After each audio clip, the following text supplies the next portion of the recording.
Hey friends, welcome to my kitchen.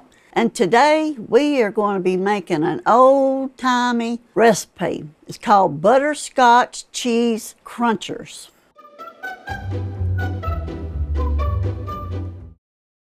I got this recipe, I guess, about 35 years ago from my next door neighbor in Florida. And we're going to start with a double boiler. And get the water not touching, you know. And we're going to start with 6 tablespoons of butter and 1 bag of butterscotch morsels.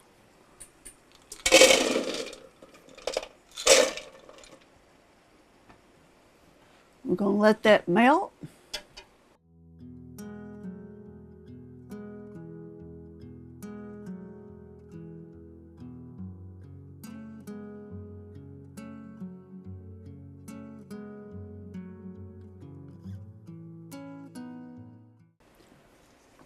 I've got my oven preheated to 350.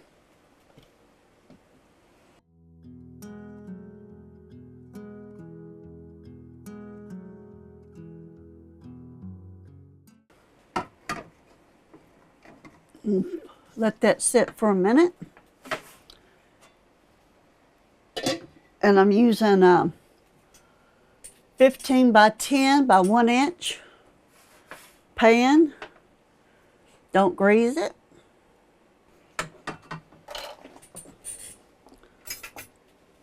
We're going to pour it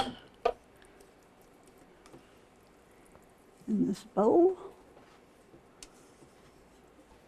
Then we're going to put in 2 cups of graham cracker crumbs. You can buy them already done, or you can put them in the food processor. 2 cups of chopped pecans. Going to stir this up.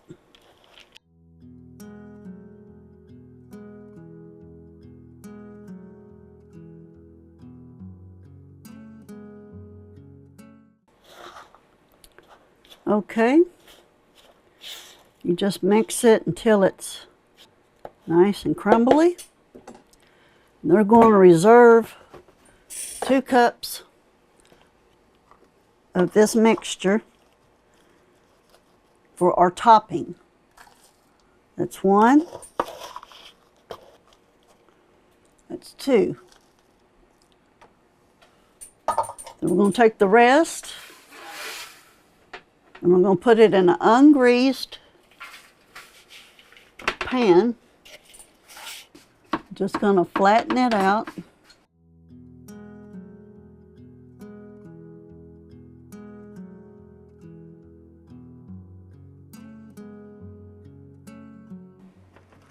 Just smash it down.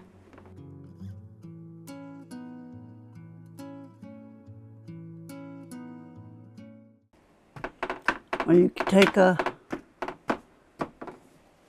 glass or a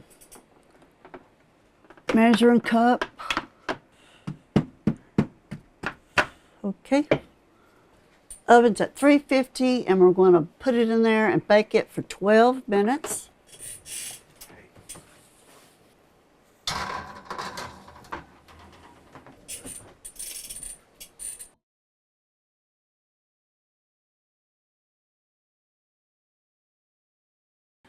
I've got my crust out of the oven. It was in there for 12 minutes. We're going to start the other layer. It's 2 blocks of cream cheese.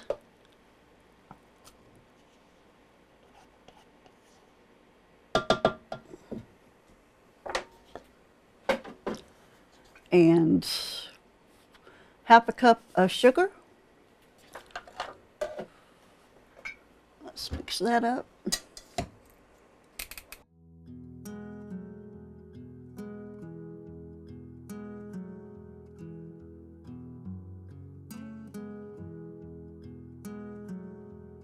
I've got 4 eggs that I'm going to put in one at a time.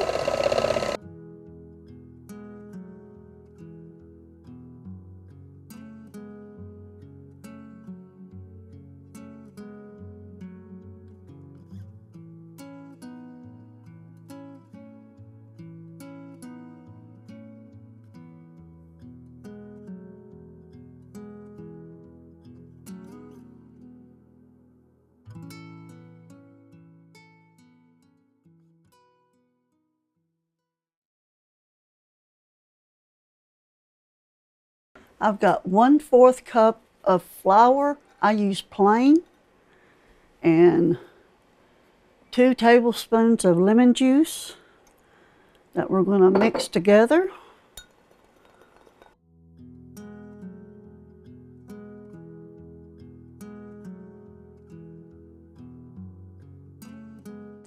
We'll put this in with the cream cheese mixture, and then we'll beat it.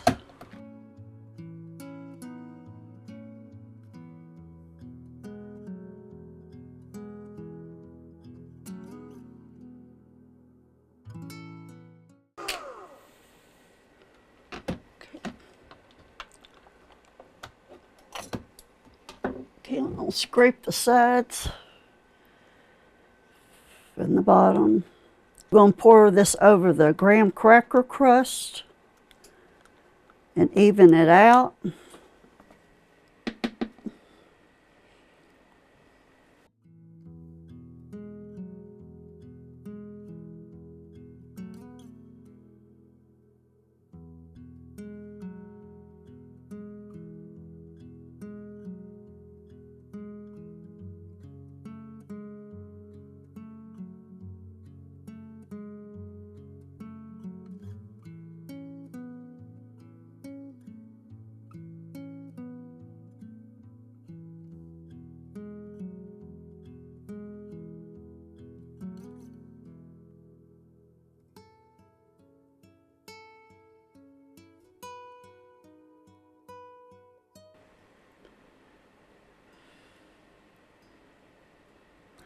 I'm going to take the mixture, 2 cups that I reserved. I'm going to sprinkle it.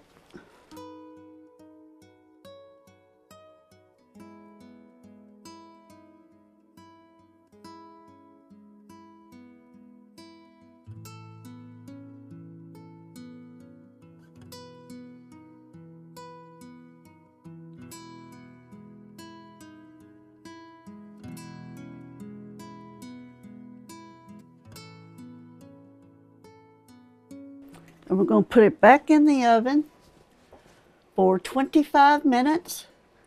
And we're going to bring it out and let it completely cool and then put it in the fridge.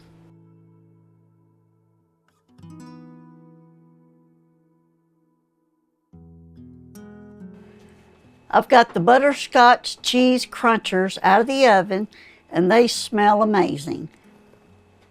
They were in there for 25 minutes.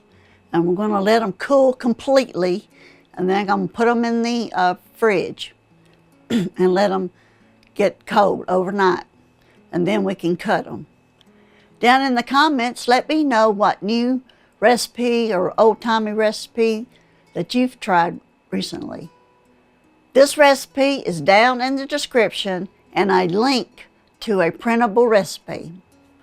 Check out my Etsy store for Aunt Sandy's Kitchen merchandise. I hope you try this recipe, and thank you for watching my videos, and as always, God bless.